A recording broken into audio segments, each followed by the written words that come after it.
The old lighthouse was supposed to be abandoned, but the beam of light kept following me as I walked along the cliff's edge. It started as a dare for my friends to spend the night near the lighthouse that had been deserted for decades. Rumors swirled around it, whispers of disappearances and strange occurrences, but I shrugged them off. That was until I saw the light. It wasn't just a beam, it felt like a watchful eye, and each step I took along the rocky path seemed to provoke it, making the hair on the back of my neck stand on end.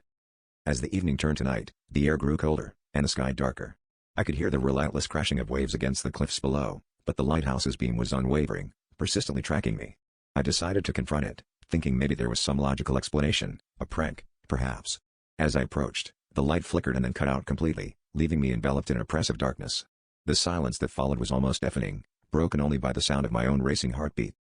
I took a hesitant step forward and heard a faint whisper, almost like a breath against the wind, calling my name. Panic surged through me as I realized I wasn't alone. I turned to run, but the ground beneath me seemed to shift, causing me to stumble and fall. As I scrambled to get up, I felt a cold, clammy hand grip my ankle, pulling me back towards the edge of the cliff. The light suddenly blazed back on, illuminating the figure of a man in tattered, old-fashioned clothing, his eyes hollow and lifeless. Desperation took over, and I kicked frantically, breaking free from the ghostly grasp. I rushed away from the edge, my breath coming in ragged gasps. When I finally dared to look back, the light was gone, and so was the figure. But etched into the ground where I had fallen was a series of ancient symbols, glowing faintly in the moonlight. I fled, vowing never to return, haunted by the knowledge that whatever resided in that lighthouse was far from human, and it had marked me as its next victim.